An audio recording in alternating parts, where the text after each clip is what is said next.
Hello, Frugal Force. This is Captain Frugal reporting for duty today.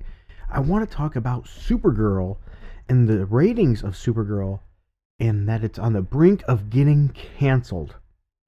And why I think it's on the brink of getting canceled.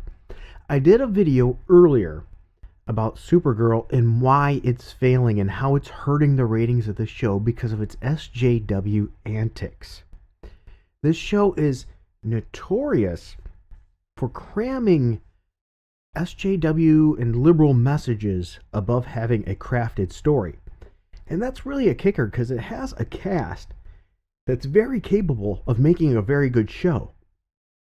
And it has moments where it could be really good, but it's usually ruined by interjection of politics, gender politics, sexual orientation politics, things about the wall. I mean, there's been episodes that have been so ridiculous of stuff they've crammed in, it made no sense even in the plot. For example, there was one they had to cram in the wall being built, which had nothing to do with the story at all.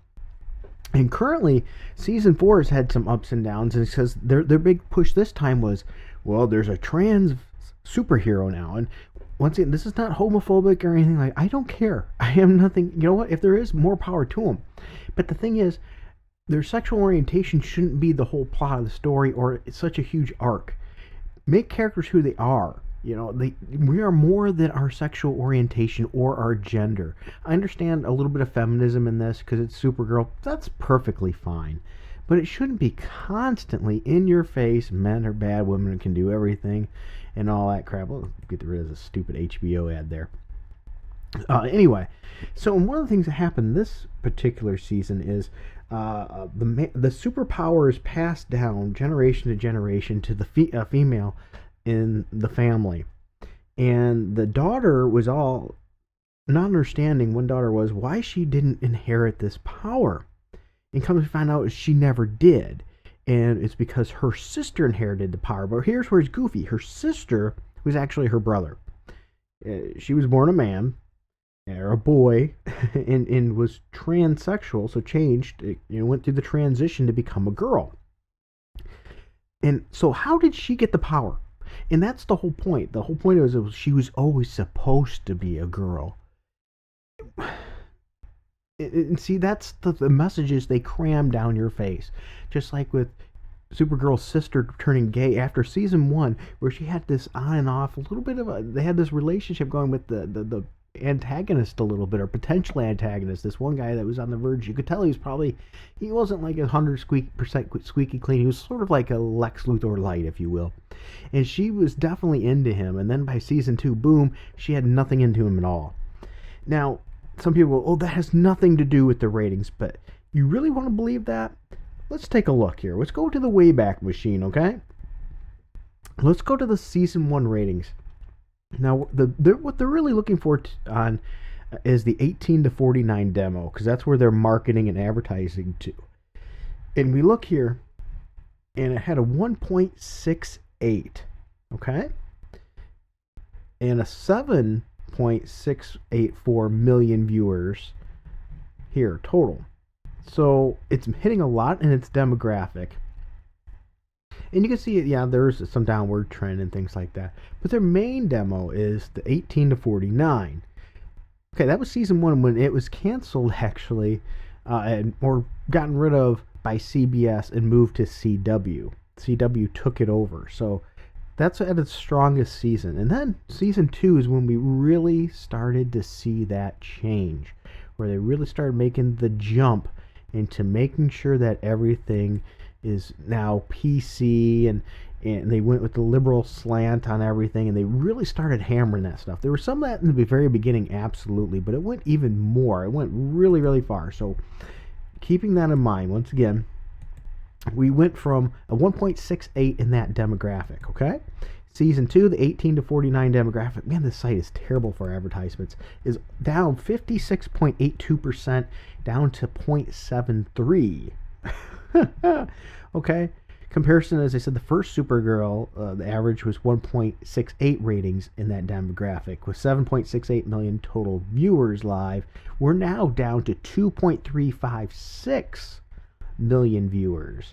Look at that. That's a massive decline because of that. 69.34% decline in viewers from season 1 to season 2, and that's after they really injected hard all the left-wing politics.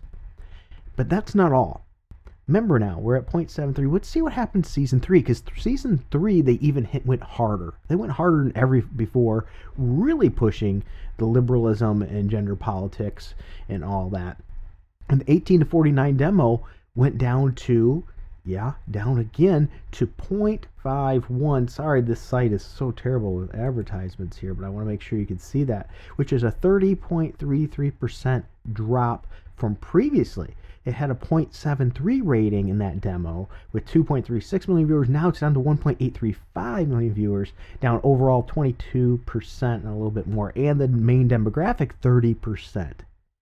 Now, once again, if you're still doubting, well, why is he saying it's getting potentially to be canceled? Once again, these stupid ads. My goodness. Well, where are we at now in season 4? Remember now, 0.51 in the main demographic. Okay, with 1.835 for the million viewers. We go now to season 4, which is they really pumped it hard now. They made a whole big situation about sexual orientation, trans, all that. All this is really hitting heavier than ever before. And now we're at a 0.38 from a 0.51. So once again, that's a 25% now, over 25% decrease from this season to the last. And we're at a 1.314 million for viewership, which is down again in the overall as well by 28.41%.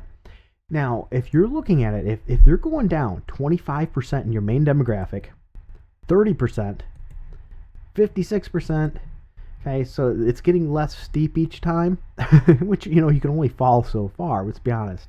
So we went, as I said, original 56%, then we went 30%, and 25, so you could probably expect at least a 15% drop off next season, and that's being somewhat generous, because this season is not even done yet, which means most likely this might be it for Supergirl, unless they can do a major course correction, and let's be honest, I just don't see it happening. So anyway, yes, there is attrition in shows. That tends to happen as shows get older, and that may be a big part of the case here. And that's what I want to ask you. What do you think is the major contributor here? Is it just the show is getting stale, people didn't want to stick with it? Or is it the politics and things have driven so many people away? I know I really tried to watch this show and enjoy it. My wife did as well, even my little girl. And you know what? There's a lot of superhero shows she would rather watch. My wife, almost any of them. My little girl would almost watch any other show, and she's only 3, so she doesn't understand the politics getting into it. But that's something, if that's that much, and it's getting away from the action and the things that make it fun, that even a little girl like that notices, there's a problem. There absolutely is a problem here. At least that's in our opinion. So what's yours? Do you think there will be a season 5 of Supergirl? What could save the season, or save this series, or is it dead for sure? I'd love to know your thoughts. If you enjoyed this video, please be sure to hit like, subscribe, and hit that notifications bell for me if you don't mind. I really do hate this shilling, even though I do it every video. But I do that because this channel is completely 100% fan funded. That means I do no funding from YouTube. They don't own me anything. They can't tell me, hey, we don't want you, or we want you to do this kind of stuff, because I can tell you they don't like the kind of content I put up, and that's just too bad, because they're not going to dictate me by monetization, because I have you supporting this channel. So you can help by going down to the Patreon for as little as $1 a month if you want to help, or even just a one-time gift. We would greatly appreciate that. And until next time, keep it frugal.